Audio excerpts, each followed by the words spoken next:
Sunday सुबह सुबह सभी लोग have reached here to listen to a very different topic, risk management. बहुत लोग ने मुझे बताया कि रिस्क मैनेजमेंट होता क्या है, हमें पता ही नहीं है करके। तो मैं बोला आप लोग आओ, ठीक ऑनर अटेंड करो, आपको पता चलेगा। But I think many have registered, काफ़ी लोग आए नहीं हैं। Sunday blues possibly, Monday blues बोलते हैं, बट संडे का लेजीनेस की वजह से सभी लोग शायद are cuddling themselves into the bed sheets and not finding merit in understanding risk management. Anyway, so we have our speaker with us. I welcome you all. एक quick introduction. हमारा जो past students association है, इसके बारे में lot of new people are there. I'll just quickly tell you कि हम we are basically students of Borivali Education Society, which is consisting of 3 schools. और ये 3 स्कूल बोरीवली ईस्ट में है, बोरीवली ईस्ट में GH, MK and RC Patel, ये 3 schools हैं। और उसके बैनर में हम ये एलुमनाई एसोसिएशन है। और one of the activities of the alumni association ये टी कॉर्नर, जहाँ पर हम एक knowledge lecture every last Sunday off the month करते हैं। Last Sunday off the month last time कर नहीं पाए कि 31 दिसंबर था, तो वी एज्यूम कि भाई क्राउड बहुत कम होगा, बहुत लोग हॉलिडे पे जाएंगे, तो इस वजह से हमने ये फर्स्ट वीक में रखा हुआ है। अदरवाइज हम last Sunday off the month यही वेन्यू पे रखते हैं डिफरेंट लेक्चर्स। हमने ये 83rd मंथ है, मतलब हम लोग 83 मंथ से हम लोग ये कर रहे हैं। बीच में कोविड का एक जो फेज था, कोविड के फेज में we had to stop the process. Of course we were not everybody was locked down, so उस टाइम पे हमारा ब्रेक लग गया था। उसके बाद हमने वापस शुरू किया। लास्ट सेशन हमने डॉक्टर मिकी मेहता को बुलाया था, who is a very famous yoga therapist and naturopathy specialist. उनका सेशन हुआ था यहाँ पर। उसके बाद हमने उनको एक योगा बाय द वे, जो मरीन ड्राइव में जो योगा बाय द वे होता है, जहाँ पर सभी लोग इकट्ठा होके योगा करते हैं साथ में, तो मिकी मेहता ने प्रपोज किया कि why don't you start in Borivali. तो हमने एक ट्रायल रन पे इधर एम्फीथिएटर के उधर हमने किया था लास्ट इन दिसंबर मंथ। तो काफ़ी लोग आए थे, आई थिंक 100 लोग आए थे करीबन। तो हम वो कंटिन्यू करना चाहते हैं with everybody's good participation. We are expecting close to about 500 people, मगर थोड़ा क्राउड कम था। तो मिकी मेहता इज प्रॉमिस्ड कि हर महीना वो आएंगे and he will be giving us his inputs. और उनका जो कर रहे हैं वो बहुत ही यूनिक है, because he is wanting to cure people who the medical fraternity have said we can not do anything. जो कैंसर, उनकी खुद की मम्मी का कैंसर थेरेपी वो खुद कर रहे हैं। His mother is about 75 and down with cancer. और कीमो का सेशंस प्रपोज था, मिकी ने बोला नहीं, कीमो नहीं करेंगे, मैं आपको ऐसे ही नेचुरोपैथी एंड योगा के थ्रू क्योर करूंगा। And she is hello and hearty, she is walking and part of all his endeavours. That was a huge revelation actually. और एक ऑटिज्म का एक किड को उन्होंने रिवाइव किया कंप्लीटली, वो भी उन्होंने बताया। तो there are a lot of things which the medical fraternity, if they are able to do, he is confident to solving medical problems. So that is something which we took away as a from his session. So apart from that, our association is also involved in some activities which are of social relevance. जैसे कि we were part of the river march, Gandhi ji हैं यहाँ पर साथ में, and river march and Mumbai march, where we work towards propagating that we need to have our 5 rivers back into our fold, rivers को revive करने का, and the river march has done a great job. Most of the rivers are getting revived in Mumbai, so we are part of that venture. And apart from that, I think whatever comes our way in terms of social service, we are willing to do it. If anybody has got any idea, they can come back to us and we will sit down, and if we can, whatever help we can provide, we will do it in that respect. So without further ado, I would hand over the mic to my dear friend Jigish, who will give a short introduction of our today's speaker, Rajeev. Over to Jigish. Good morning, friends. Good morning. Good morning. So today's speaker and very unique qualification, he has got an electronics engineer in academic, afterwards an MBA, and apart from that a postgraduate diploma again in finance. And over and above all that, he has done a CIRM, that was a CFIRM, and that is into the risk management, which is from UK. He has got this degree done. And he has been pursuing academics since, I will say childhood because I know him since then.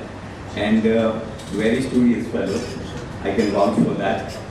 But the way he has done research on the topic and the way he goes deep in the things, I really admire him for that. Risk management, ज़्यादातर हम लोग अपनी life में सब लोग करते ही रहते हैं. You know, some way or other, unknowingly or unknowingly, we keep on doing the risk management. Okay, शायद शादी के लिए भी हम लोग ने कुछ ना कुछ risk management किया ही होगा, right? So yes, that's a different thing.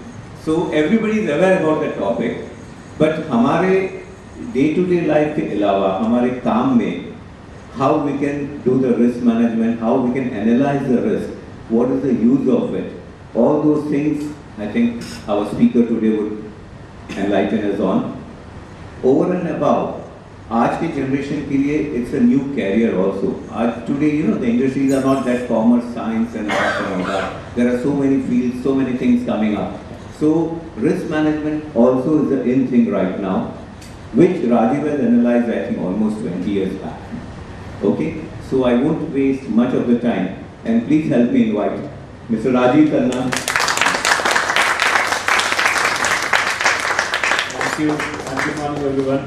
I know it's difficult to get up morning of a Sunday, but thanks for all of you to come over here.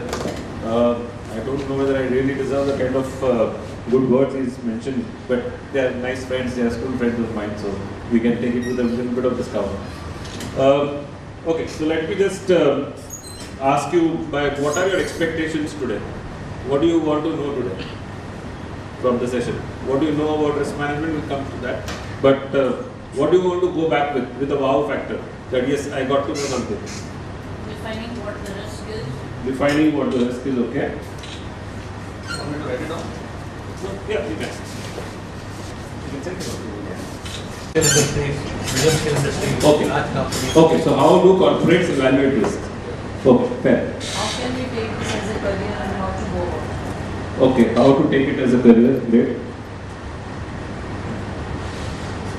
Logical stepwise pattern to assess risk and then mitigate.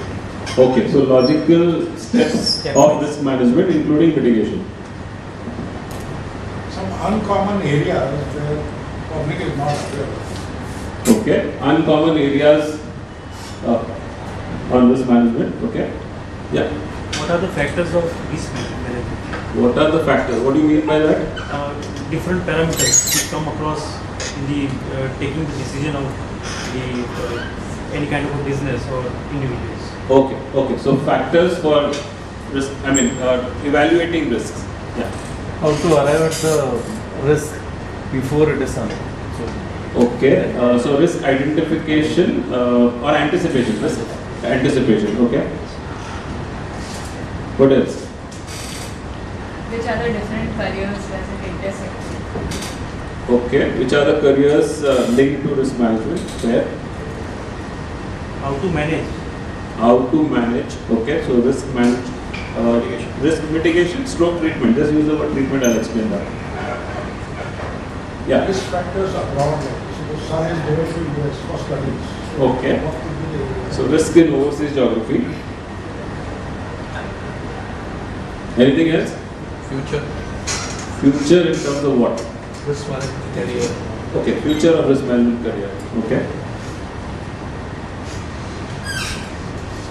Okay. This is good enough. Anyway, I mean, we'll go through this obviously as well as any questions come up. You can Remaining questions afterwards. anytime.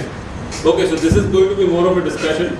I am not going to use too much of slides and bore you guys. So that's not the purpose of the discussion today. It's more of how we do risk management day-to-day lives, as I would say. But then it's all more common sense approach to risk management. though being in a corporate. So I'll just try to give the linkages of various factors. Okay, so let me just give a little bit of background where I come from. So as he just mentioned, as a student, obviously wanted to do engineering, so I did electronics engineering, then I did my MBA in finance. I have acquired professional qualifications, obviously postgraduate in risk management. So there is an institute called Institute of Risk Management. And how I landed up there, so when I passed out of engineering, we went through the worst recession of 1990-91. Okay, when Manmohan Singh government, Narasimha Rao government with Manmohan Singh as the finance minister, and we had to pledge gold and get money and all that. So we had hardly 2 or 3 months of import cover at that point of time. We didn't have money. The country was kind of bankrupt. So that was the time when I passed out of engineering, so finding a job was always difficult. Then I cleared my MBA in 95 and the financial sector went into doldrums. So again, a bad timing for while coming out. So I was looking for opportunities where the sector which will be sunrise, which will come up at that point in time, and insurance sector opening up was really talked about.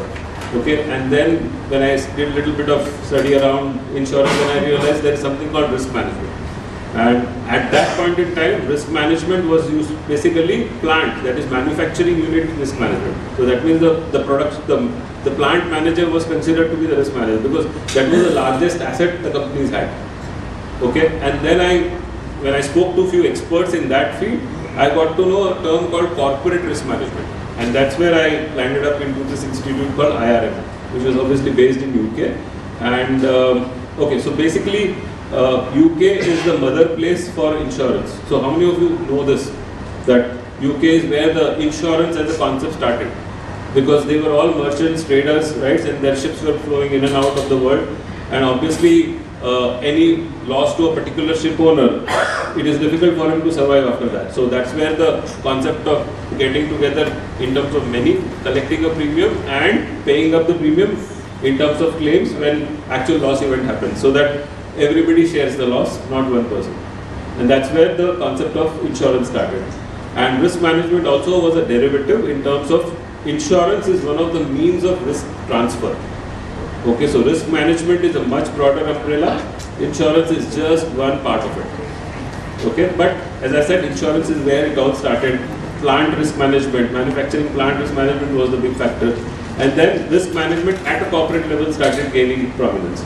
Okay, so that's where I got into that exam way back in 1997. So I will be first among the country to have cleared those exams, and that is why over the period there are different levels. So I'm a certified fellow now of IRM, which is the highest level in the globe. So that's one, and then obviously I had additional qualifications in terms of insurance as well in India. So I'm a fellow of Insurance Institute, which is the highest level. So there are 3 levels: licentiate, associate, fellowship. So I'm a fellow. Plus there is a mother institute in UK which is called CII. This is Chartered Insurance Institute.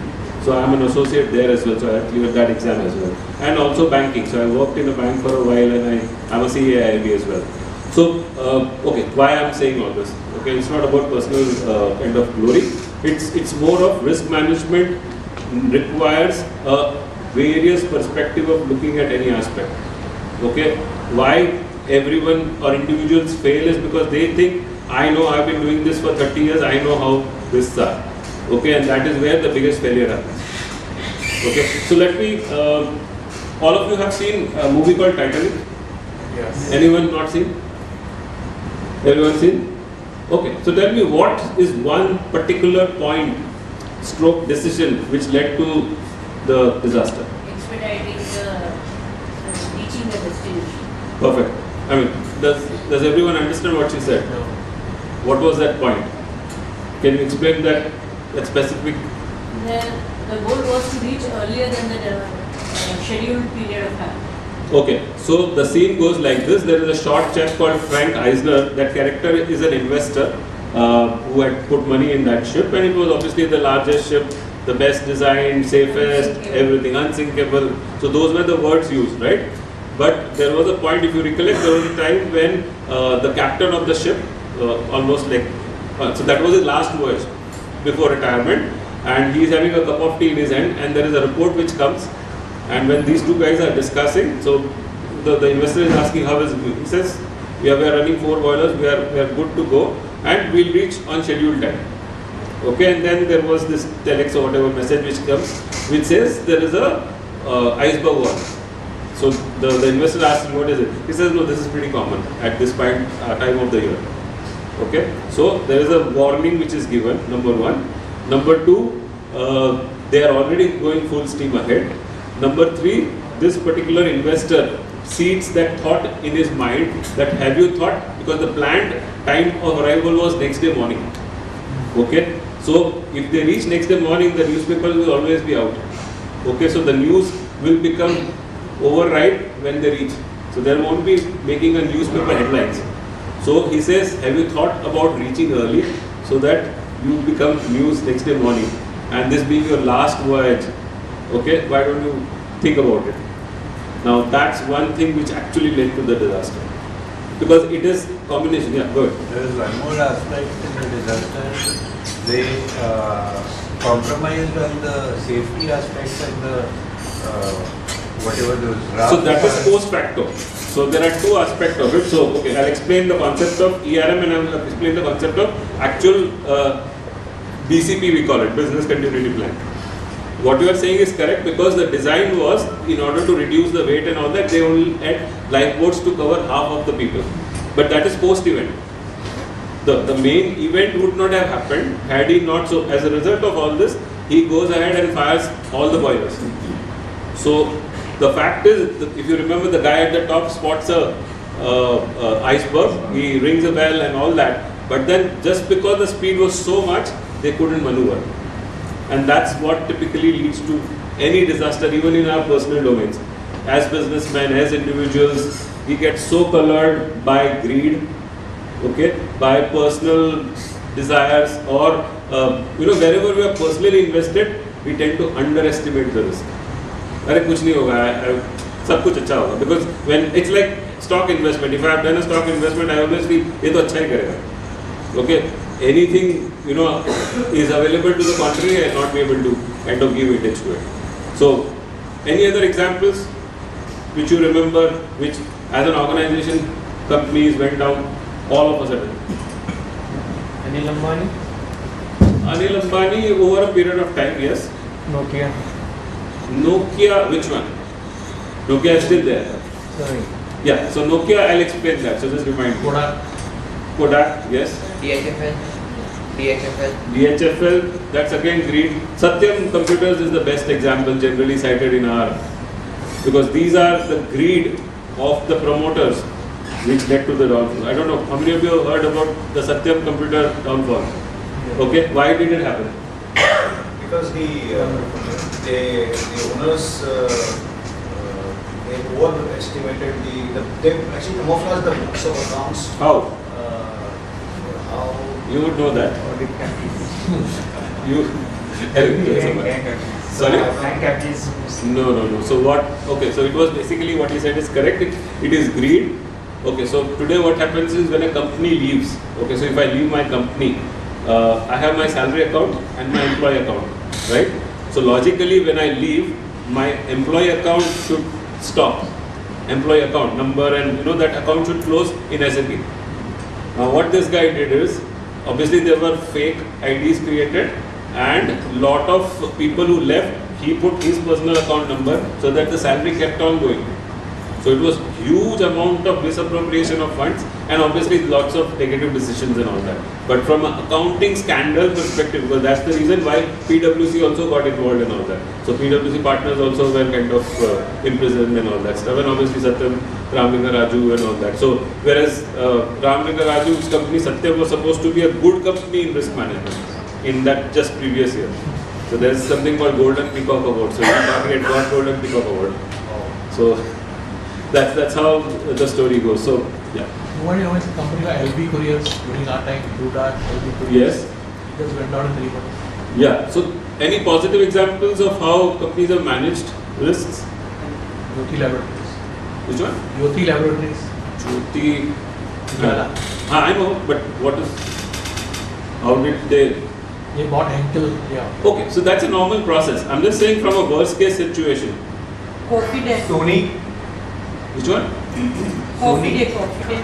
Coffee Day, still not out of the woods, but that's more of okay. So Cafe Coffee Day, there was something called Avan Offshore. So there are quite a few companies which were so dependent on single individuals that once they died, the organization really went into doldrums. ITC. ITC. How?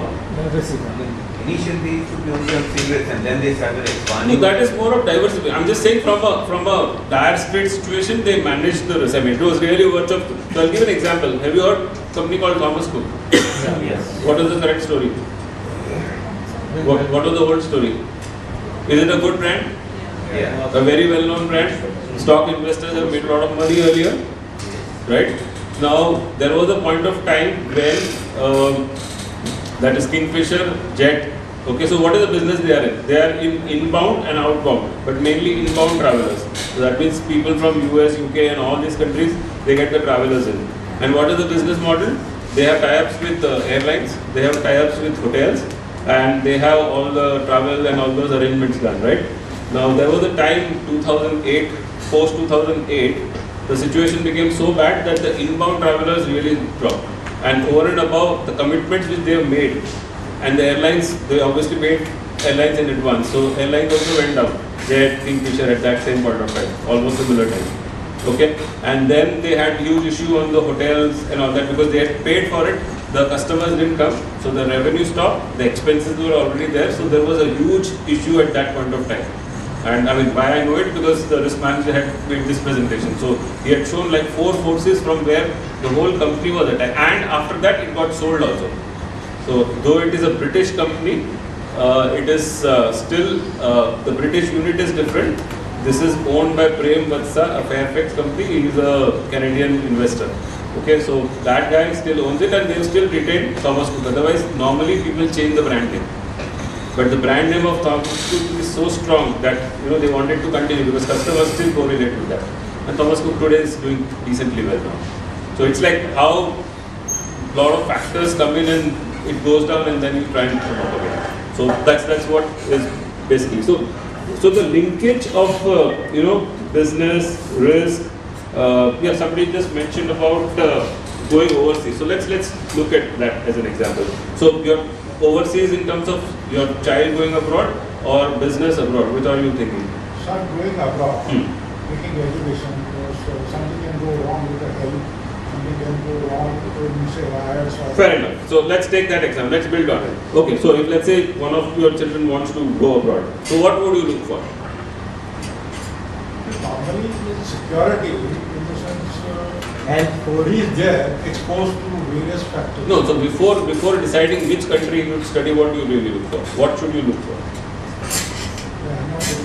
Before you decide which country you will go and study.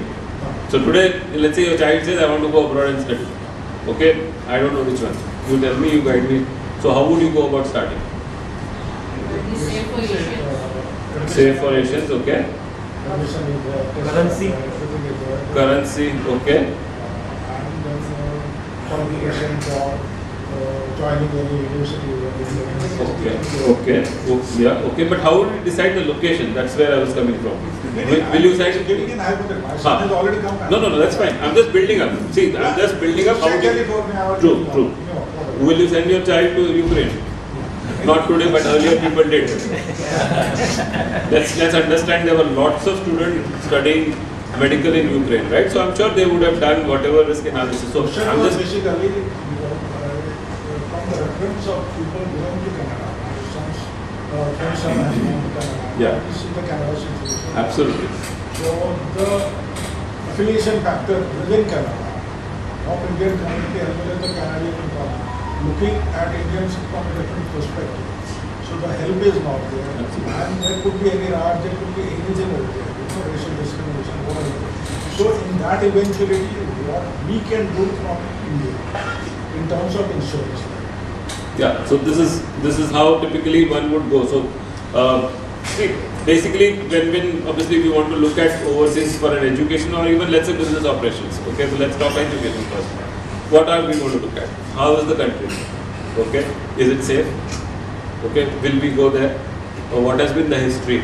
Okay, whether there has been riots, whether there has been civil, social, anti-India kind of mindset, whether that country has. So today, while we look for countries overseas, we ask for an embassy in that country. See the change we look at now. Because if there is no embassy, how am I going to get my person who's, because we are a project engineering firm, right? So we do design engineering and project management consultancy. That means our guys are sitting there watching the EPC like L&Ts and Tata projects do the construction work on behalf of the promoters. Okay, so obviously our guys are at risk. So if something happens, suddenly Ukraine kind of situation happens, then how are we going to evacuate them back to our country? So we need to look at those aspects. And obviously, I'll give real life examples we face today. Will we work in Iraq today? Okay, now, so we are a design engineering firm, so we do the drawings, so whatever drawings which you see are done by us. So, but what if I tell you that my client is a Turkish company? Will we do the work? So Turkish company is bidding for a project in power project, power line or power plant in Iraq. Will we do the work? Yes, no? Bound by agreement.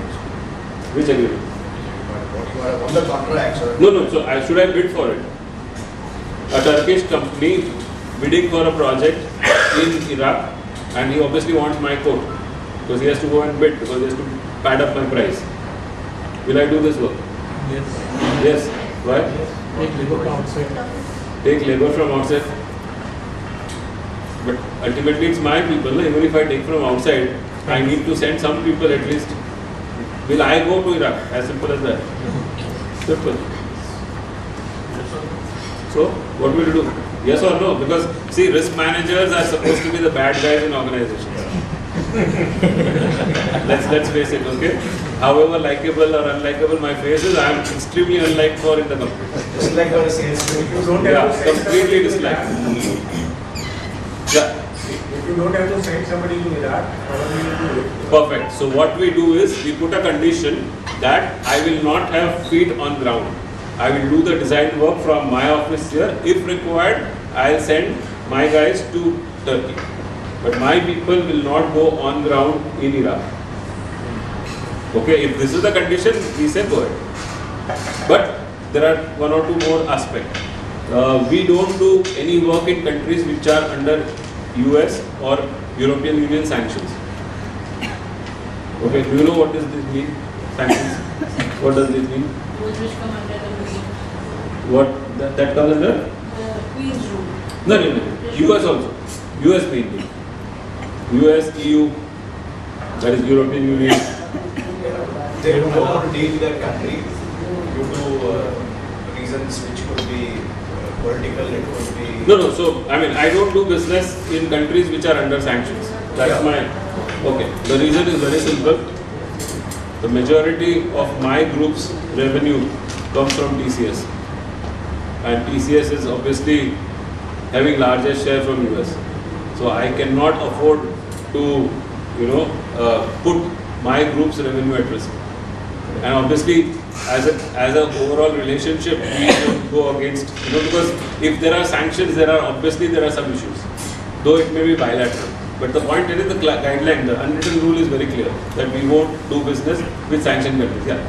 So you do business with Russia?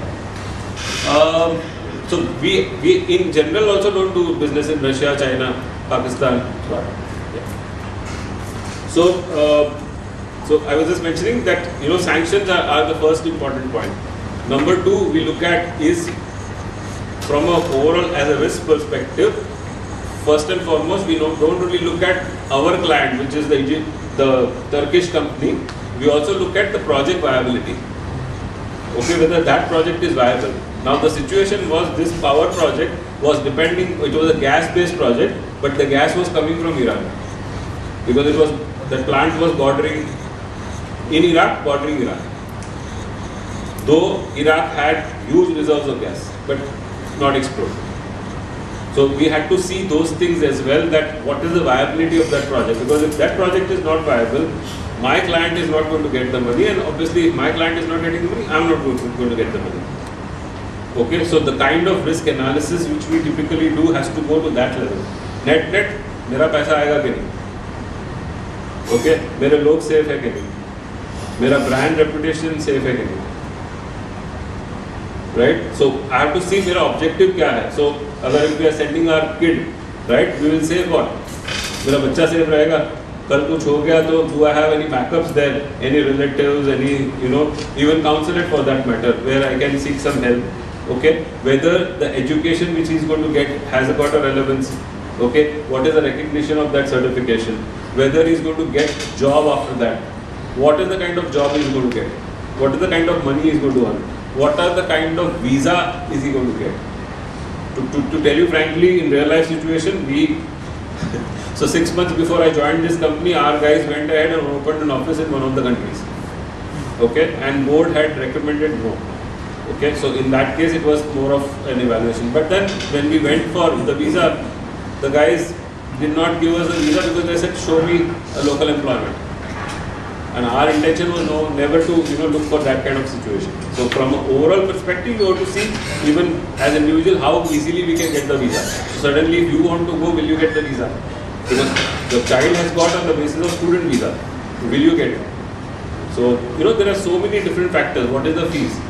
What is the ROI? What is the return on investment?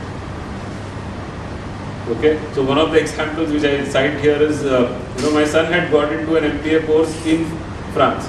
Okay, but the fees was roughly 70 lakhs. But then we tried evaluating, he said, I'm going to get a job of 30-35 lakhs. Now, is that a good return on investment? Yeah. You said ROI, so I just wanted to say it's ROI, risk return on investment. How do we balance the risk and return? Where do we draw the line? Okay, so what you are talking about is the highest concept of it. This is called RAROC, which is risk adjusted return on capital. Okay, so let me just give you an example how we do it in a business sense. So today when our guys go for bidding, the business development team, what we do is we look at risks and also calculate the values of those. Just to give an example, our projects many times at the start are negative cash flow. Now, I don't have money to fund, right? Negative cash flow means I'm going to put from my pocket. So I have to charge the client. So we determine what is the maximum negative curve could be like this, right? So what is the maximum negative and for what period it is negative? And I say, boss, you're going to borrow from the bank and let's say 10%. So that much interest you pay, number one. Number two, we know that this project is going to be delayed by 6 months because neither it has land nor approvals. Okay, so it's going to take time.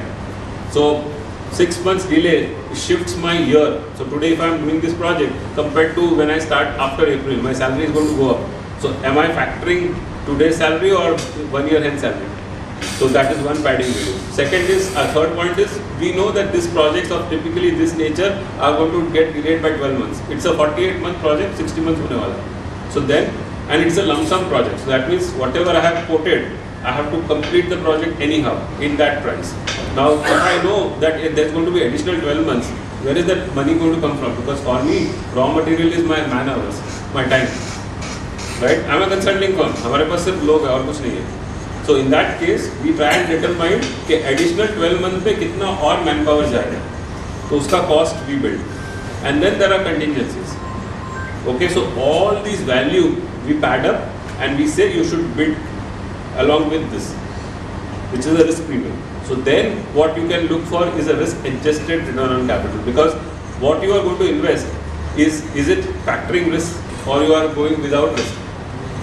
Because if you don't go with risk factoring, your returns are going to be higher, and when you factor risk, your returns are going to be moderate. So that's the kind of learning we have to bring to the business development teams. Hope I have been able to give you some. I would like to discuss this in my scenario. Sure, definitely. Yeah, because as I said, this is the highest level of concept of risk. So it's actually a triangle, and I don't have figure here, but yes, I do have. So basically, how you do risk management? You do something in silos. Every individual does it. Every business unit does it, or functions does it. Or are you doing it at an organizational level, at an enterprise level? And then whether you are doing different forms of risk management. And finally, are you doing a RAP, which is risk adjusted return on capital? So that's how typically the maturity moves. Yeah, so that's a bit on a higher end, but yeah, just coming back to our example. So yeah, as I said, from our education perspective, we need to also look at return on investment, right? So that's how you typically look at. So today he is actually studying in FMS Delhi, where his fees is just 2.5 lakhs. But he's going to still land up in a job with 30 lakhs of salary. So what is the ROI difference? 70 lakhs and 35 lakhs salary in year 1 and 2.5 lakhs and 30 lakhs salary. What is the ROI difference? Real life case, right? It's a practical case that can happen to anyone. Right? There it is like 50%. You put 70 lakhs and you're going to get 35. ROI in 1 year only we're talking about. Whereas this is like 15 times. Right? So that's how one has to look at overall evaluation. And that's what risk management typically does. So as many angles you can think of. And that's the reason I was trying to explain my background. Okay, so this education of different forms like insurance, banking, finance, engineering comes together. The whole piece sits together and then you start looking at it. And finally, yes, as I said, it's all numbers. Okay, at the end of it, you do all those things to get certain kind of returns. If it is not coming through, you will obviously not go through. So your decision becomes a no-go. Right? Yeah, any questions on this so far? On broadly looking at risks in overseas domain. So I've tried to give you a practical scenario of how we face day-to-day issues. Yeah. Gentleman talk about his son going. Sorry? The gentleman talked about his son going to the father. Yeah. We didn't calculate that. He talked about your son. Yeah. We stopped that. How do we complete the process completely? And Yeah. there's So there's one chance, Rajeev, one second. There's one chance in the middle of the year they change their mind. They don't want to do it. They come back. So what is the cost? Why do they change their mind at that particular time? Okay, the child changes the mind. Yeah. Oh, that's a tough one. Then it is going to be really tough. Yeah. Yeah. So see, again, Ukraine kind of a situation is difficult to imagine. Okay, so that's why we say, we try to look at all the risk, but finally in God we trust. Yes. So that's the motto of risk managers.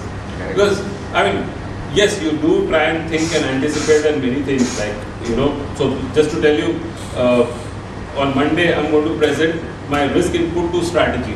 So what it means is, this is the time when you are making plans for your next year, FY25, from April to March, right? So I need to give today what are the risks I see globally, domestic wise, and then ask them, please consider this risk while you are drawing up your business plans. In each of the businesses we operate in, both international, domestic, because 40% of my revenue comes from overseas, and I have 6 business lines. So each has different sets of risks sitting there, right? But I have to look at it at a corporate level as well. So important thing is we give a perspective. Okay. So I think one topic which was macroeconomics, I think somebody was asking. Yeah. So yeah, what do you think? What's happening in the world today? How would you evaluate the world today? Macro, globally, what's happening? Uncertainty for world. Uncertainty where? For world war, okay. Why do you think it could happen? The way things are, not reconciled. So which blocks do you think? The Middle East block is there, Russia is there, NATO. Okay. It's a remote possibility. Fair. Yeah, risk has to take into all this. See, we don't worry about probability when we are thinking of risk. Yeah. What do you guys read? What do you people know? What's happening? Have you heard about what's happening in Red Sea? What's happening in Hamas territory? What's happening in Ukraine? Why all these things are happening? Sponsor. Who's the sponsor? Huh? People with money. People with money, no, be specific. People with money is always there. So you think US is Countries doing which it? are backward. Easy money. No, you think US is doing it? US is doing it for defense. They want to sell them. Okay. What else? Is that current or is that past? Still? Okay. Do you think US is in a good shape financially? No. So, can you do that? Yes, please, come up. Targeting India. Targeting India, why? They are the developed country. We are not developed countries. Sorry? We are still means developing. Yeah, they're still developing. So we are still not in that radar, don't worry. We had Yes, we five. are in radar in terms of growth rate, but not somebody who matters. Yeah. Any thoughts? Why all these things are happening? Power game. Yeah, that's true, but who's playing that? Why? What is the background? What's the reason? What would you look at? All are in the race. Okay. All are in the race. Sorry? All are in the race. All are in the race All in the race for what? to become number one. Who? That was. All the countries. But who has the capacity? Okay, so just few nuggets which I have also picked up while attending our risk management conferences or experts and a bit of reading here and there. So first and foremost, yes, US used to play all that at a point of time, and there were mainly three lobbies in earlier times: pharma lobby, auto lobby, and defense lobby. Okay, which is what they govern the current Biden administration and all that. But if you understand the financials of US, it is the biggest debtor nation today. Okay, almost $30 trillion of negative. Okay, so they don't have money. Okay, if you know what is happening, every 6 months they have to go for vote on account, and that is why there is a worry that the government will close down because they don't have money. Okay, so till the time Senate passes it for the next budget, as we call, they don't have money. And I don't know whether you are aware, US has been downgraded rating. It used to be AAA, it is AA. Okay, and it can further go down because financially they are in a very, very bad shape. Okay, what does it all imply? That US has been now withdrawing from the world from wherever they are. What happened in Afghanistan? What do you know? They had their men deployed and they put it back. Yes. For their safety. Absolutely. So why? Money and safety. No. So basically, US does not have now the so-called resources and money. Okay. So what is happening post-Ukraine? Okay. Right now, what's happening in Ukraine? Ukraine also they are funding Ukraine now. They have also told them that they will be reducing the funding. Slowing down. Why? They are paying it to Because they are facing sort of wrath from citizens inside. Absolutely. So you have to just understand where each country is playing, in what situation are they playing. Okay. So today US is in bad shape. US ratings are going down. US is withdrawing from all the countries where they had their deployments. Okay. Their assets. So typically now they are interested in Iraq for doing business, not for protecting anyone. There was a point of time when they were supporting ISIS. Now they cannot. They were putting huge money in Ukraine. Now they are not. Okay, because now they have to support Israel. Okay, and then all these are obviously power games, as somebody just said. China has to play. Okay, the big one. It has to create, it has to survive. But China also has lots of deployments in all various countries. Okay, and those countries are also going down. Sri Lanka, Bangladesh, Pakistan, African countries are all down. Sorry? Africa and Maldives. Yes, so all these countries are going down financially. Okay, so they are going to World Bank, IMF for funding. So, and China obviously is not going to be a good lender, which Sri Lanka has already seen. So, you have to understand the whole dynamics because that's how the macroeconomic risk scenario really looks at. Okay, so wherever the US deployments were there, it's going to go out. So what, okay, so let me just continue this. Let's take Afghanistan. What's happening in Afghanistan today? After withdrawal? They are going to Exactly. So the same logic is going to happen that from wherever they are going to withdraw, they have to find their own feet. Okay, it's going to be General Raj, it's going to be lots of killings, Ethiopia. So we don't hear about it, but there are almost Nigeria, Ethiopia, Libya, all these places there have been lots of killings. Somalia, so many places. All these things are going to happen. It's going to be very, very uncertain. Okay, till the time they find their feet. And over the period, what is happening is the kind of investment which World Bank and IMF used to do is also stopping. So when I just did the study for my presentation, almost 40% drop in IMF World Bank funded projects worldwide. So what it shows is, it just shows clearly that the funding providers of these institutions are also down. US, EU, do they have money? No. So obviously World Bank and all these also will not have money. We have seen that in case of WHO, right? Trump saying I won't fund because they were supporting China for COVID and all that stuff, right? So that's how. So you have to understand all risks. See, risk can come from any direction. Yes, it's difficult to go through every aspect, but it's important to learn, study, read, analyze, put things in perspective, and try and see where the things could. And finally, as I always say, crossing the road also is a risk, but finally, what does it have an impact on me? So look at those factors which has an impact on me. So who is behind? Sorry? Who is behind all this? So, okay, so there are theories. Obviously, China is, there's no... Modi ji to nahi hai? No, China is. China is obviously. So basically, they want to have that supremacy, right? But, okay, what is the Chinese strategy? Let's have a few more minutes. What is the Chinese strategy of war? Has anybody thought through? Spread across. Spread means what? Just go to smaller countries. And do what? Make a partnership with them. That's okay. So what is the Chinese strategy of war? What is, okay, tell me, what is the difference between US strategy of war? Sorry? Sell their products a cheaper way and take away the businesses of their local businesses. No. Competition at local level. No, not that. So let me rephrase the question. What is the difference between US going to war and China going to war? China involves a lot of trespassing. Trespass. Okay. They support, whereas China force their trespass.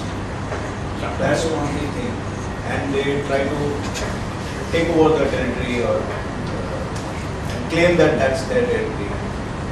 Okay. That kind of instigates the. So what is the difference between US approach and China approach? US approach, I feel thought they want to support. US is wanting to get into countries' affairs mainly because if the country's affairs go down, they will be getting business to rebuild the whole. No. What is the approach? I'm not asking why. What is the approach to a war? When we say US is going to have a war, vis-a-vis China is going to have a war. Okay, let me ask you. So if let's say today we say US is going to attack China and China is going to attack India. So US is going to attack India and China is going to attack India. What is the difference? China will spread a virus. Biological warfare. Not only that, go ahead. What is the difference? If suppose tomorrow headline comes, US is going to attack India, what does it mean? Yeah. I feel mainly would go to attack No, I'm not asking why. How would they attack? How would the attack mean? US would attack upfront from the front face. China will go the East India way, come in, penetrate and capture from inside. Exactly. This is the classic difference. You will never see Chinese shooting a bullet. And US talks only bullets.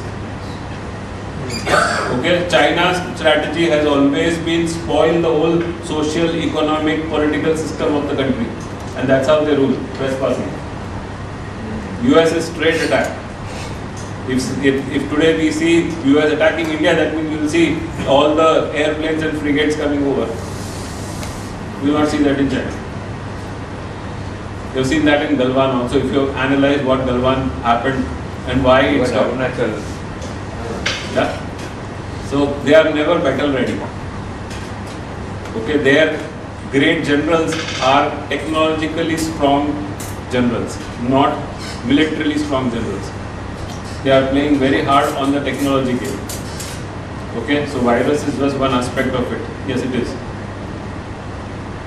Okay, so you have to understand all that. So I'm just trying to put the thought process because there are no answers. Okay, point here is you have to put all these things together and then evaluate where do you stand. Okay, yeah, so that's what, let me just check which was active. Okay, so if I have to just define this, let me just go through this. So,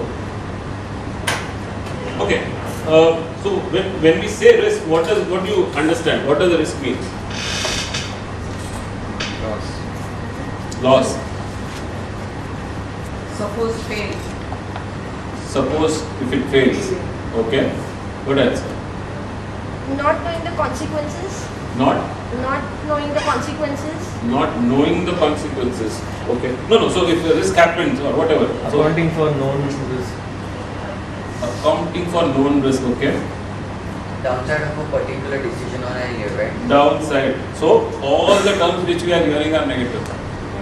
Am I right? Yes. Right? Okay. So now let's talk about there is a company 40% CAGR, I mean, compounded annual growth rate of last 5 years of 40%. Would you guys invest in this stock? Yes. Yes. Yes. Yes. 40% CAGR last 5 years. Compounded annual growth rate year on year 40%. Will you invest in this stock? Stock investor? We will No. try to analyze the fundamentals first. Fundamentals are good. 40% CAGR. Yeah. Are they actually there? Actually there. Yes, investor. I would not. You Would not. would not. Why? Skip नहीं मिला. Separation. No, seriously, why? 40% CAGR 5 साल में 40%. Right. हाँ? Future growth is it assured that way? हाँ ठीक है ना, grow कर रहा है, क्या प्रॉब्लम है? We look at their modes. We We take look at their modes. Look at their Modes. okay, and do what? That will ensure if the modes are strong, then the 40% will come out. They are strong. It cannot go on doing 40. Separation आ जाएगा. होगा, ठीक है. But will you invest? Yes. Short term is okay. On the face of it, yes. On the don't say on the way. Yes or no? Yes. Okay, so if I give an additional data point that the industry CAGR is 60%. No. Correct? सब change हो गया यार? No हो गया. So under optimization of risk also is a risk. If the world is growing and I am not growing, is risk also. So if I don't capture the upside which is offered, is also a risk. Okay, so it's not only the downside. Which is sub-optimization of the game. Not taking opportunities also risk. Not taking opportunities is a risk. Absolutely. Bigger risk. Yeah, it's a bigger risk in today's world, obviously. So that's what is the definition which I just wanted to leave it. Just few things about importance of risk and all that. Common misconception. Okay, yeah. So if you find there are some risks and all that, will you try to bring that down to zero? You will put mitigation and bring that down to zero risk. No. Strengthen the weak points. Yeah, you will do strength and weak point, but you will remove every risk. No, not possible. No, if it's possible. Not possible. Obviously, if it is possible, it is an hypothesis. No. So if it's possible, will you make it zero? Okay. How many of you agree with her? I That's don't it, think maybe zero, attempting towards. Attempting to zero. How many of you will do this approach? Or how many of you will not take this approach? No, I not take this approach because Why? if you take a risk and return trade-off, like at a given point of risk, what possible return we can take. So lower risk will also mean a lower return for that instance or for that event. Perfect. So, what is risk? Why do we take risk? Obviously, there is a reward associated. So, if I banish the risk, the reward also goes away. So that is why we never try to make the risk level to zero, except in certain risks only. Like Tata Group, we are very clear. Anything with regard to ethics, reputation, it's zero. Though I can afford crores worth of penalties, but we will not. Right? So something like that. Clear? So you will not attempt to take completely all the risk away unless you are very clear. I don't want to get into this business and I am okay with taking up this risk. So dyes manufacturing company shifting from Germany to Vapi and Ankleshwar was a complete risk transfer. They didn't want all the ESG, environment, social governance risk at that point of time. Environmental risk basically.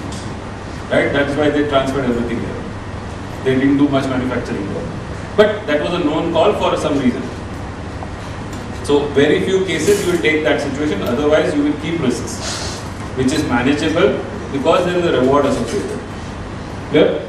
So I just want you guys to have a look. So basically, risk need to be, companies need to avoid risk, companies need risk. So as I said, no risk, no opportunity. Entrepreneurship is all based on risk taking. I mean, how can an entrepreneur survive without taking risk? So the objective is not to banish risk. Okay, the biggest risk is not taking any risk. So the whole objective is to manage the risk intelligently. So in So what is that? Make money by, we could not Yeah, yeah. So make money by taking intelligent risk, lose money by failing to manage them. If you don't manage them, see, even if you take risk but you are not managing, if you do not know your risk, if you are not having controls on that, right? So sending a child and not knowing that whether there is an embassy there or some relatives or whether the university is good, whether the country is safe. Sending is not the only thing, right? Because that's only looking at upside. You need to look at downside. You need to manage it. So if something happens, what will you do? If suppose you can't pay, he cannot pay, what is your backup? I had a question. Yeah, please. So when Union Carbide decided to open that factory in Bhopal, they didn't do any risk management at all because clearly it was not a sparse city, it had so much population, and they still decided to open it there. And even though they had given so many analysis and so much they had done, then also the leak happened. So many people died. Well, and moreover, they were manufacturing a banned That's the point. product. Basically, that was the worst case. They were sufficiently warned also. They were sufficiently warned, there were safety reports which were kept under the table. So it's not that the same thing. The example of Titanic, the warning was given that there are icebergs, right? But if he decides to put it under, who's to be blamed? Obviously, he could have slowed down his journey, right? If you know that there is going to be some risk and you are driving, are you going to really go full steam ahead? When we see that this is an accident-prone zone, particularly, will you go full speed or you will try to slow down a little bit? Right? That's what. According to the capacity of risk. It's there because somebody has written there. Okay, this is an accident spot. So which clearly shows there's something wrong. And that is why if you see, the governments know that behavior. So particularly in that zone, you will see there will be small numbers. Right? The speed, stoppers rather, I would say. Not really speed breaker, but the small ones. So it's like it just goes through that. So because they know this is the accident spot. Because many times it is a blind curve and you do not know. And to avoid blind curve, you see now they are putting mirrors also. So these are all risk mitigation. So governments do it, we individuals do it, everyone. So just to answer your question, it's not that they did not know. It's not that they were not sufficiently warned. It's always the greed. And obviously if you've seen the web series, very clearly shows the guy has come here, the US guy, had come and he was let off. So it was US, could manage. So it's how you can manage. So in this case, what she spoke about, so the US company knew that they are doing something which is very risky. Absolutely. So, and it was in the middle of the city, that's another thing. Yeah. So in terms of risk which the US company would be taking, obviously there is a financial risk in case something goes wrong. Financial, reputation also. Yeah. So would have they provided that kind of money when they are planning? Okay, so generally they do not. And this is there is a real life case, I don't know whether you guys remember PP, Deepwater Horizon. So there was an oil rig, okay, which overturned on the coast of US and British Petroleum. So this is a classical case, just happened about a decade back plus, 10-15 years back. So there was an oil rig. So BP, you all know, right? British Petroleum, one of the world's best companies and supposed to be very good in safety and everything, right? But it was extremely unsafe operation. They were advised not to go for deep sea drilling because it's very risky, okay? And they did not have and they did not obey the guidelines of safety teams as well. And they had this major incident it's called Deepwater Horizon. So actually the rig overturned. So there are 2 or 3 levels of safety in an oil and gas plant, and these are the highest level. So even something called blowout preventer. So that means there was supposed to be a blowout preventer, that also failed. Okay, and there was an oil spill on US shores. So an event which was worth $50 billion, and British Petroleum in its longest history of a century or so, they didn't pay dividend, and obviously it went through real bad times. Real bad times. Just because, you know, they did not manage the whole show. And including their CEO had to resign because he, so this is another form of risk management. He just went, but yeah, that's how the management of risk happens. Basically, when that event happened, instead of the group, BP group in UK to go on ground, the CEO should have gone on ground and managed the whole thing. They said, no, it's a local incident, they have to manage. And just because of that, every media firm got against them, and finally that CEO had to resign. It cost him his job. So many times these events are very well managed in today's world. Crisis managements are far better.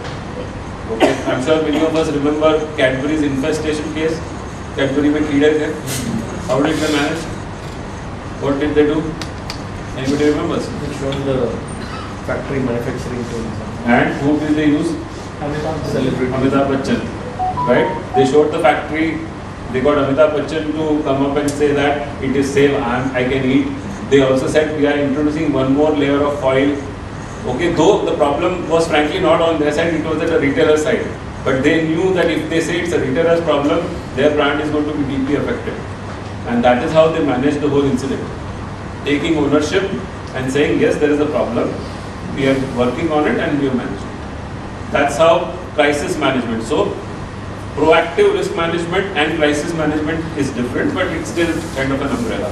So, our jobs are typically to do proactively what risk can happen and how do we really ensure it doesn't go through. But when an event happens, how do you manage? So that is something called business continuity planning and disaster recovery plan. Okay, so that's another different aspect, which there are so many examples of that. So Nokia, somebody said Nokia, right? Yeah, so Nokia, what was the case? So Nokia was a classical case of how they did not manage the incident is there was a factory which used to provide PCB to Nokia and Ericsson, the mobile phone manufacturer, and there was a fire in that Philips factory in Netherlands.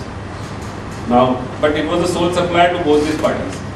What was the difference between the two companies which are end customer is Nokia and Ericsson. So Nokia said the problem is at Philips side, and we'll just wait for them to correct. Whereas Ericsson said, yes, we admit there is a problem. We are making some corrections in our design, and that's how they went ahead, and at that point of time Nokia went down completely, and obviously Ericsson became a good leader at that point of time. But Nokia still survives, it's a separate issue. But second issue was their own operating system, Symbian, whereas they are not using Android and all that, so obviously very few users. So Apple has still survived with their OS, otherwise it's all Android. But Nokia did not have those kind of numbers or differentiation, hence it did not survive. So yeah, that's how risk management also happens. How do you really manage the incident? And these are the ways you can differentiate how good or bad the management is. And there are mechanisms. So how many of you have worked in corporates? 1, 2, 3, 4, 5. Okay. Have you gone through any drills in your companies? Yes. Yeah. Why are drills happening? Keep you updated. Keep you updated. Okay. Ready when the actual event happens. You are ready what to do. Okay. Have you guys? Do you know something happened in Japan? Yeah. What happened? That's all. Tsunami. That's all. But the plane crash. What happened? They evacuated A commercial flight flew into So what was the casualty? zero. Why? Zero from the commercial. Yeah. From the Yeah. So let's talk commercial. How many people? zero. How many people in the aircraft? 380, 370. Almost 357 or something. Right? All evacuated in roughly about 8 to 10 minutes. Everyone evacuated. Not a single casualty. Can you imagine? It was A380. It's obviously a recent aircraft, just 2-year-old, a very large aircraft. Everyone evacuated. Hats off. And this requires those drills. How many of you remember Taj Hotel terrorism? Yeah. Do you know at that point of time what was happening there? There was a Unilever. Everyone knows Unilever? Yeah, everyone? Hindustan Unilever, but the parent, I'm talking about parent company, Unilever PLC. Unilever PLC board meeting was going on at that point of time. when terrorists attacked? Have you heard about any casualty in it? And that they were having this board meeting along with their spouses. Have you heard of any single casualty in that? They were all evacuated in a matter of minutes. That's how trained they are. Why could Japanese do it? Because that's how the system, society runs. It's all discipline. If we Indians would have been there, what would we have done? And in many cases, in case of Japanese, many people were without their shoes, particularly females, because it becomes difficult for them to run. They just removed everything, they just came out. Your life is more important than your assets. And that's what discipline does. That's what the rigor of risk management is. Okay, that's how crisis can be managed and should be managed. But it's not the heroism of one particular person. It is basically about how routine subconscious mind runs. Okay, so that's how typically, good risk management. Yes. Rajeev, we've got around 15-20 minutes still with us. Okay. Can you please guide us on individual level how we can, take the risk management in our day-to-day life management or the business management? Sure. So one or two examples we took in terms of going overseas. So basically, and as a career also. Yeah, sure. As a career option, okay. So risk management, the term is rather enterprise risk management. So risk management does happen everywhere, but we call it these are siloed. Some people do it, some people do not do it. Some departments do it, some functions don't do it, and all that stuff. It's how the whole integration happens. That's the key. And there are different sub-elements in if I look at an organization, there are different sub-elements, okay, in terms of risk. So, somebody talking about, supply chain, the movement of goods in and out, he is doing supply chain risk management. Somebody handling foreign exchange, he is doing forex risk management. Somebody handling treasury, paisa, he also says, I am a risk manager. CEO says, I am a business risk manager. Okay, somebody who is handling the manufacturing plant is a risk manager. Somebody handling insurance for a company, he himself calls a risk manager. Somebody doing this business continuity plan is a risk manager.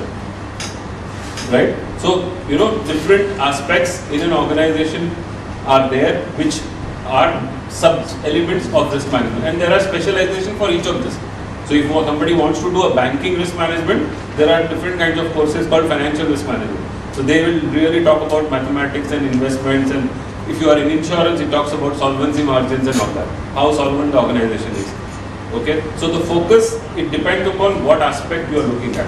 So individually also you can specialize, and at a corporate or enterprise level also you can specialize. So I come from an ERM perspective, enterprise and corporate risk management.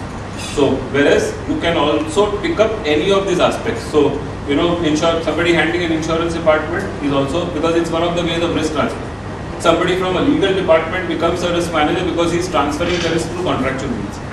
So there is one classical case I wanted to highlight. Everyone heard about Maldives? Okay. So in the company where I work, we bidded for an airport project. We started the project almost about 1.5 years into the project. The government changed. Okay. So once the government changed, the new government said this contract is void ab initio. That means it's void from start itself.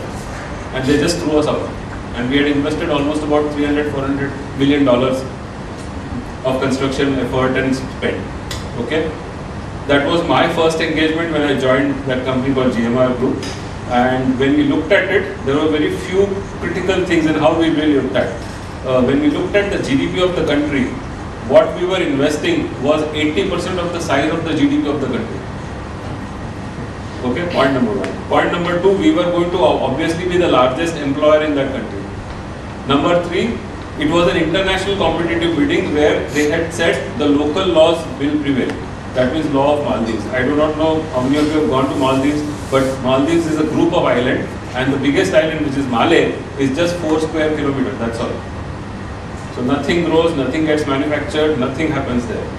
Okay, and what kind of legal system? So when we looked at it, they are not signatory to UNITRAL, which is a UN body for legal cases. So when we looked at the contract, we realized all this. So we highlighted to our business development team that please change this to English law and maybe Singapore jurisdiction. And whatever good sense prevailed in them, they could get it changed. And now just imagine, as a result of this, we have won now an arbitration award worth $800 million in Singapore court. One incident, one change in language to save so much of money. That's how strong and powerful risk management can be. That's how Japan Airlines case can be. That's how good corporates, whom you trust from a management perspective, that your money is safe with that. That's how it works. So from a career perspective, there are different aspects. I mean, the institute where I did, Institute of Risk Management, also has 5 different levels. So these are professional courses of learning. People can do it at the start of their career. They can do it midway. So I see a change in terms of people who have worked for 5-10 years in different departments and now they are looking at risk. And that's also good because we need those kind of people coming from within the businesses also. Okay, so my team also comprises of that. So from an overall perspective, there are different routes, but yeah, risk management is all pervasive. It all depends upon which is the angle you want to look at. You want to look at law, legal aspects of it. You can look at the contractual wordings part of it. You can look at insurance because many times one word in insurance and the whole policy changes. Okay, I mean she would be aware. So, and since I have a little bit of qualification, I can tell you just one word change and everything changes. And many times nobody understands, nobody reads it. Pakka. How many of you have ever read a contract in your life? End to end, contract, one contract, end to end. Query. Not counted. You are. Okay. So, what was your experience? You have to actually look into every integrity and see that all the aspects have been covered in the contract and nothing missed out. And basically, when there's something missing, you have to look into it. What could be the consequences? So that has to be covered in the category. From life to death, everything there. So, okay, let me make a blunt statement. Contractual means of risk transfer is the most cost-effective means of risk transfer. Contractual means is the most cost-effective. Then, if you make some clauses here and there, many times you can transfer all the risk to somebody. So, interpretation, plus many times when you see your client sending you a contract with non-standard terms and conditions, there is a risk sitting there which is transferring it to you. Always be aware of these things. There are standard set of guidelines. Builders agreements are typically one-sided. Yeah. But many times people get over it. So that's how typically you should look at, and you should obviously look at. So there are 2 ways of reading a contract. So somebody can ask me, legal guys are there, right, to look at the contract. See, legal wise we look at legal aspect of risk, or legal aspect of the contract, whereas we look at the risk aspect of the contract. And there are lots of risks sitting in that, I can tell you. Okay, and there are so many examples, I won't bore you with that, but we have, yeah, go ahead. You said contractual is the most cost effective. Yeah. But in case of a dispute, there may not be a risk transfer because it may go to arbitration, it may go to court, and But the that- risk lies with you. But that depends on how you have transferred the risk.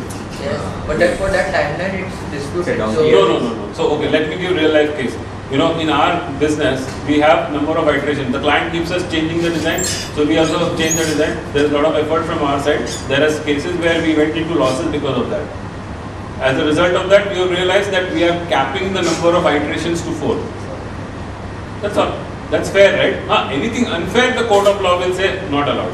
Which happens today. Government contracts, if you see, when we do government contracts, but the moment you are, agreeing, you will have to go through that because you take deviations, they will say no, you give us a no deviation. But then the best thing is to put it forward and then accept it.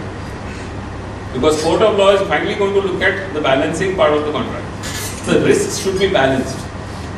Win-win situation. Yeah, but normally contracts are never win-win. You try and make it. Obviously, because that's how you understand the contract. So you have to read the contract, you have to look at what risks are coming, and imagine a situation that you are getting a contract for one end and you are giving contracts to other sub-vendors and all that.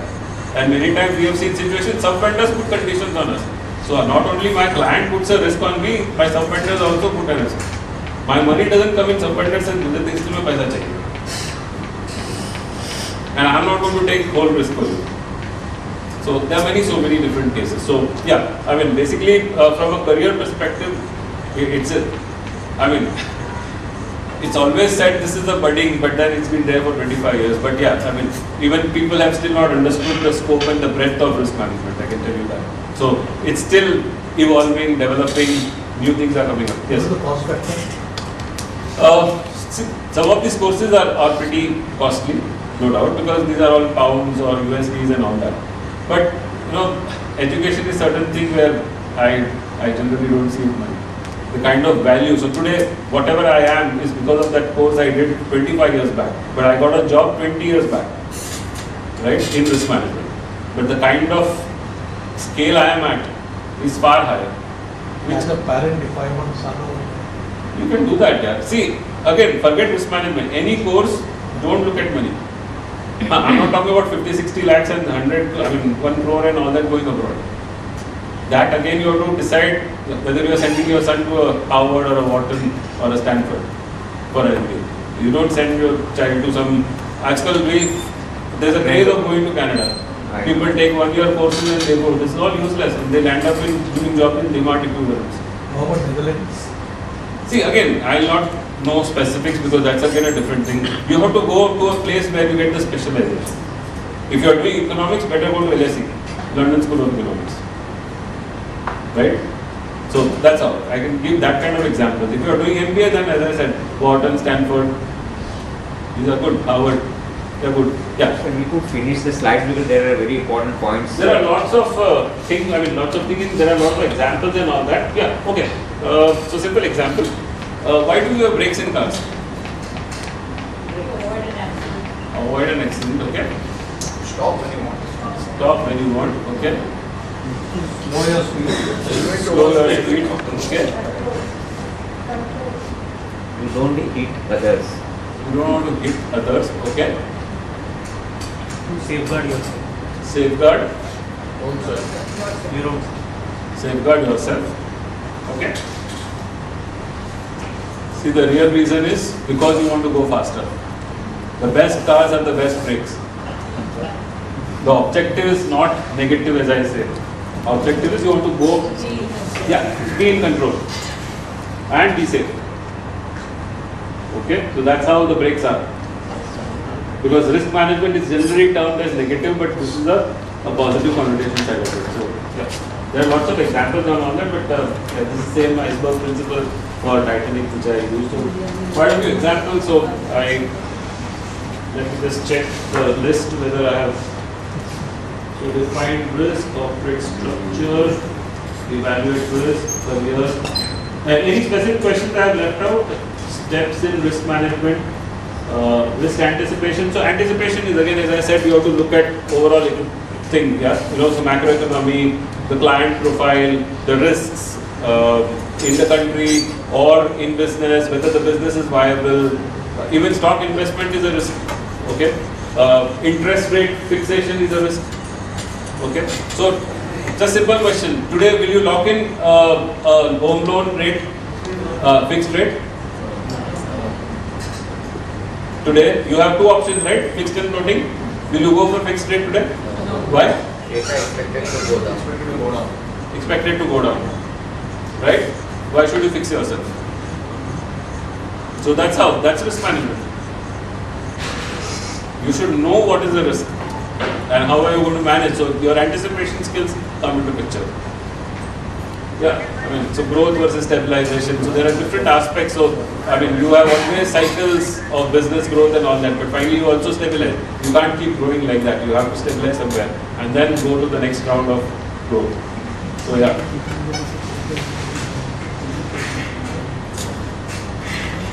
Okay, so risk treatment. Somebody had asked about risk treatment. So okay, there's a difference in the word called mitigation and treatment. So mitigation word was used originally to take off the risk. Okay, reduce the risk to zero and all that. Treatment is I actually go ahead and enhance the risk.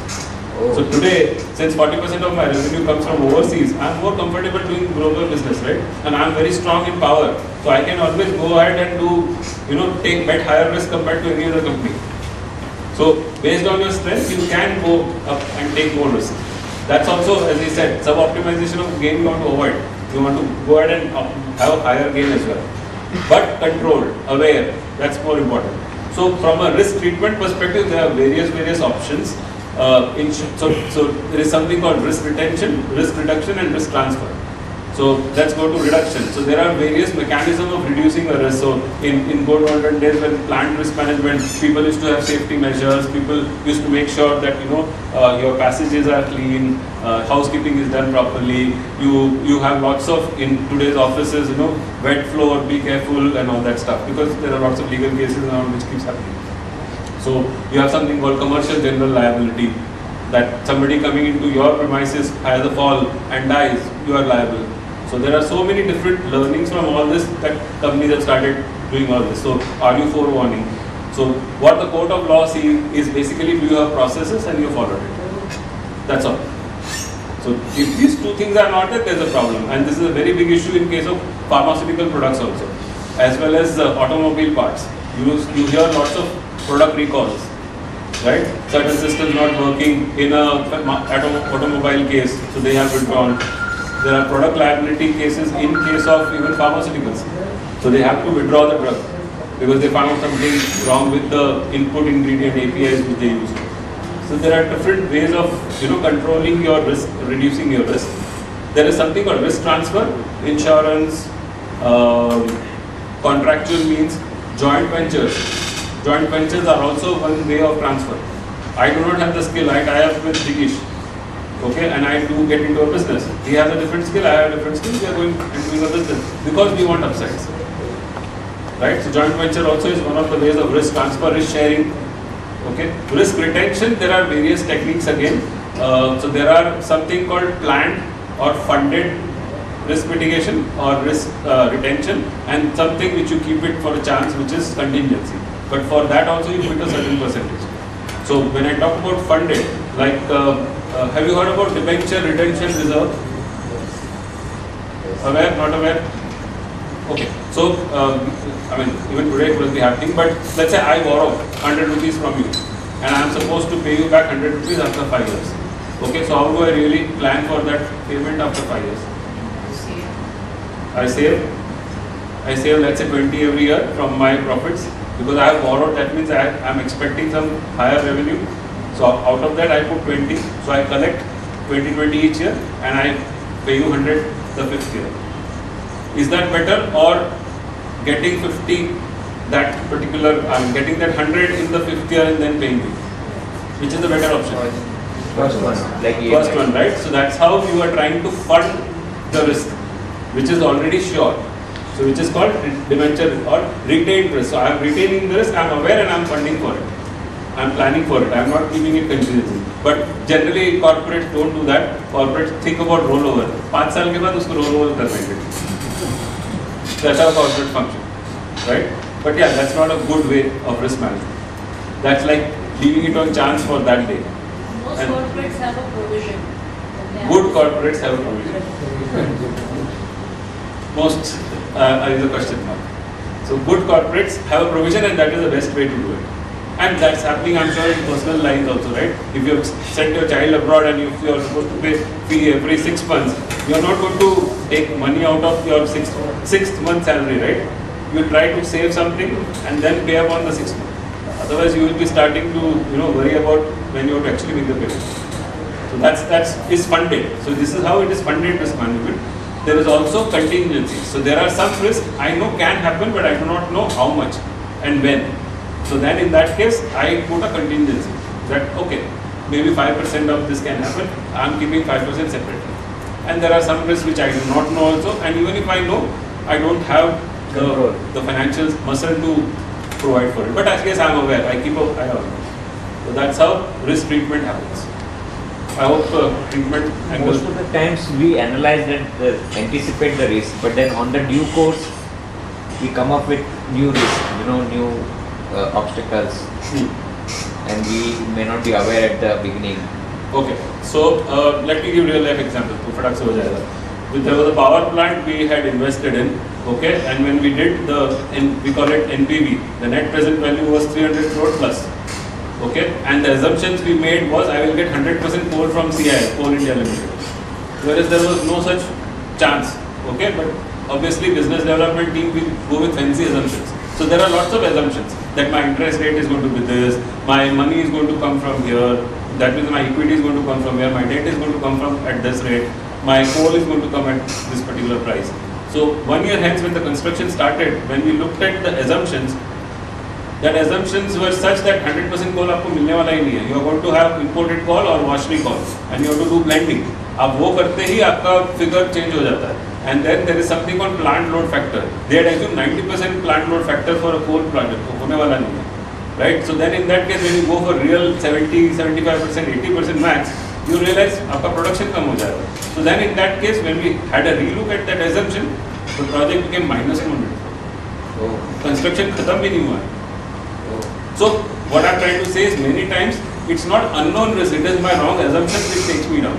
Yes, unknown risk can come in, but that's where you have to do proper risk management as separate team. See, that's the value we bring in. Generally, the business teams who are proposing it, आप उस पे छोड़ दोगे तो अच्छा ही लिखेगा. And which is what happens. So do we say it should be a one team? You know, I would say it's an independent team which should do this. And that team should get a chance to make a presentation to the management along with the business team. Business, how we did it, I mean, business team will present about an opportunity कि मुझे ये airport जाना है, ये country में जाना है, या ये power plant डालना है. We would present risks. Okay. That's an independent way. Let management take a call. So that's the only way you bring governance. So risk management is one of the pillars of governance. And generally, India में still how much proportion you give if you hire an expert for a risk management of your project? So how can we say that? Can we say 80% you are okay, you'll be okay, or 20% still? No. So based on data, see again, risk manager is not going to give a perception. See, business guys will talk perception. We will not. We will say, for example, foreign exchange. अब पिछले 20 साल में 4% depreciation हुआ है average, and somebody says वो ऊपर जाएगा, and it happened dollar, right? So then have you not encountered that कि आपका depreciation होगा तो आपका revenue कम हो जाएगा if you are importing, right? So that way you have to have, see, the risk manager will always come with the basis. और ये हुआ है हमारे साथ. So for example एक एयरपोर्ट आने से somebody said 12% ग्रोथ होगा. अरे एज इफ के एयरपोर्ट के लिए रात देख के बैठे थे. The historical was 3%, that 2 to 3%. So you know when we presented, the chairman asked, "What is your view?" So we said, "Sir, last 10 years here. How can it happen?" So you take a view, right? Our view. So they asked our view. I said 3%. Obviously, there's a history. So you retrospectively looking into your company, whatever data you had analyzed earlier and gone into the projects, how much percentage wise it has worked out, you know, in reality? It does, I can tell you. So now, not only at bid time, I do project reviews also. So I look at what analysis I had done and what are we today. So it works out majorly. It works out. It is definitely, there are issues. See, some things they manage. Okay, let me tell you why this is important. Okay.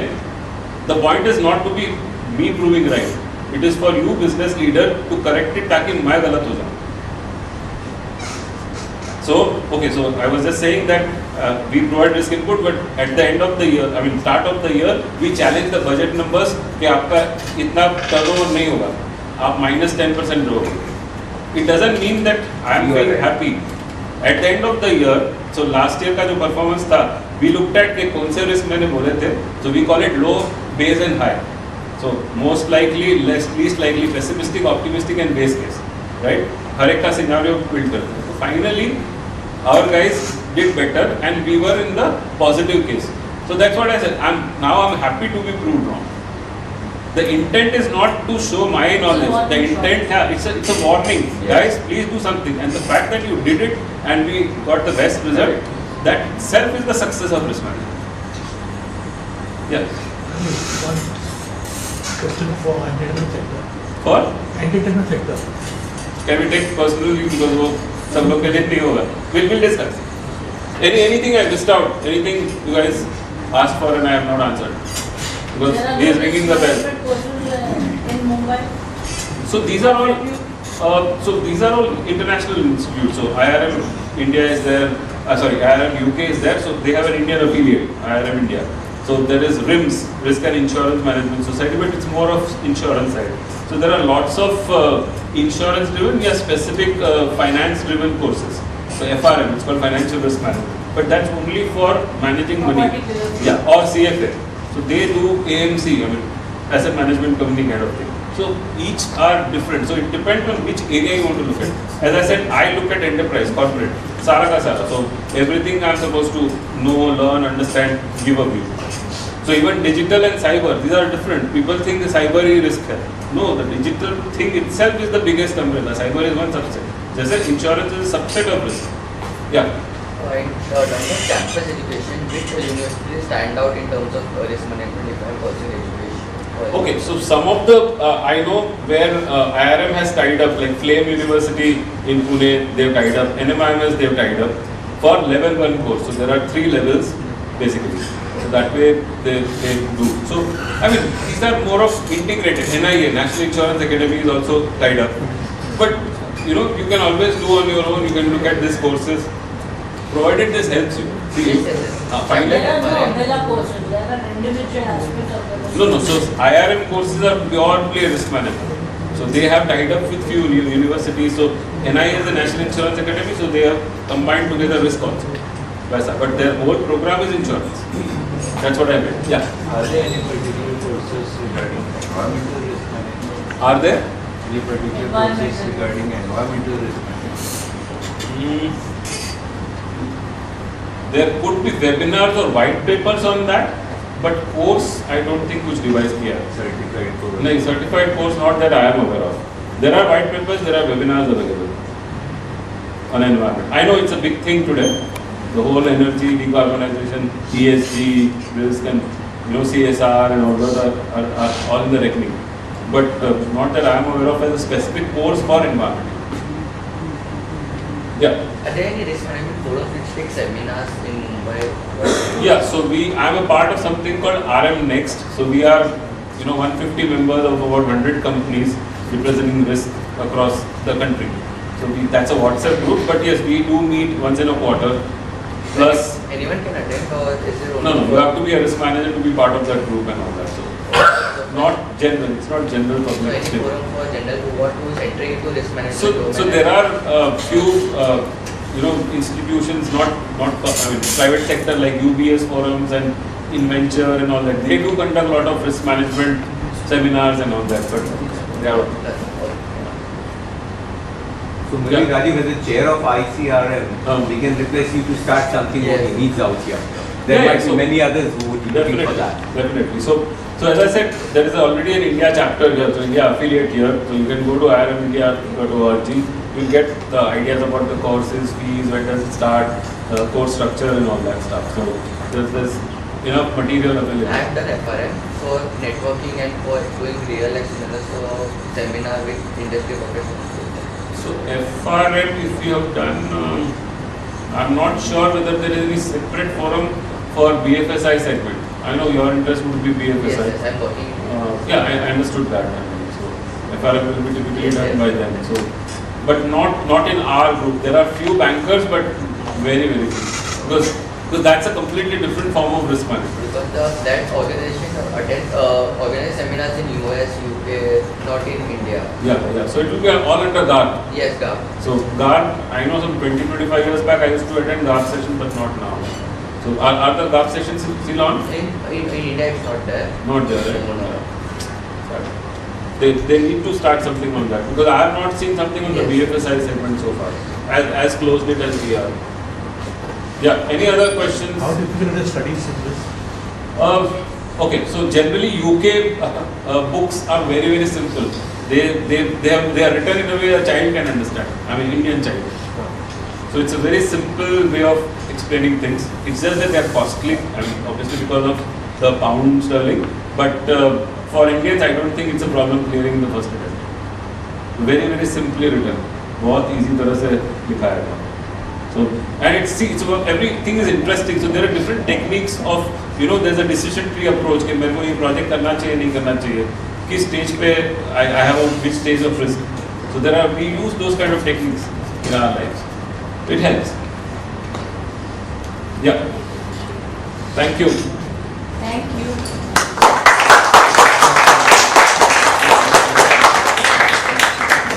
Thank you very much, Rajeev. Really appreciate the knowledge that you shared with us. So, before we end the session, how was the session, friends? Very well.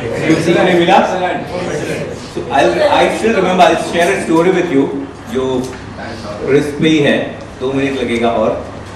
So when I started my insurance career, एक story मैंने भी पढ़ा था कि the tribal villages who used to grow rice and all those things on the hills. Okay, they transported through the rivers like, and it used to be on the woods like एक logs पे बांध के वो लोग बेचते थे. And sometimes ये होता था कि वो log overturn हो गया तो उनका सब rice चला जाता है.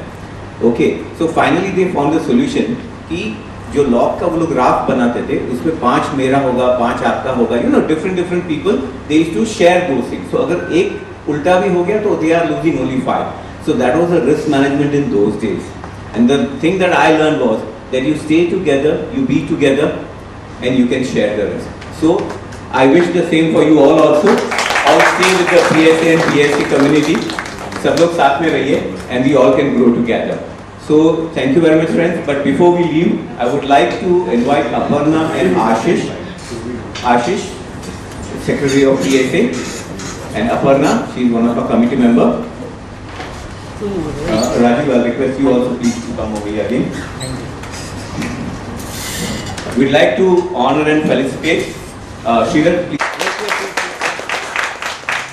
Speak on the special moment.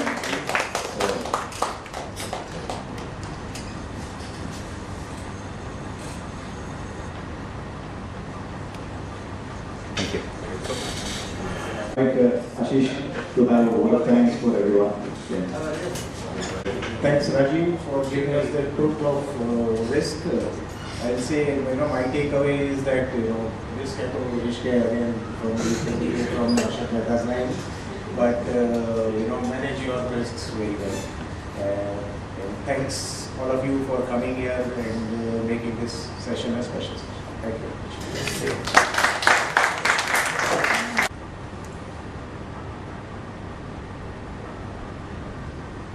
Video है ना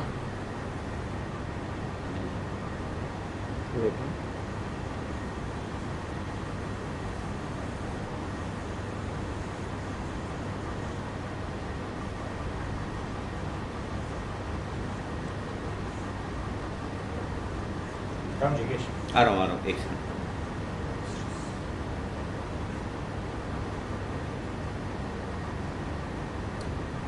This will be uploaded in our YouTube. इसको भी वीडियो में ले लो. हाँ हाँ. एक बार.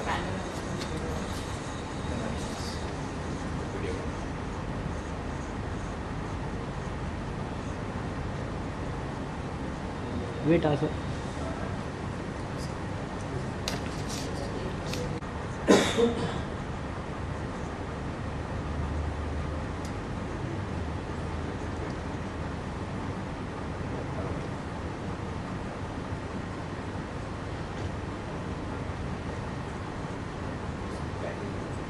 वेट आ.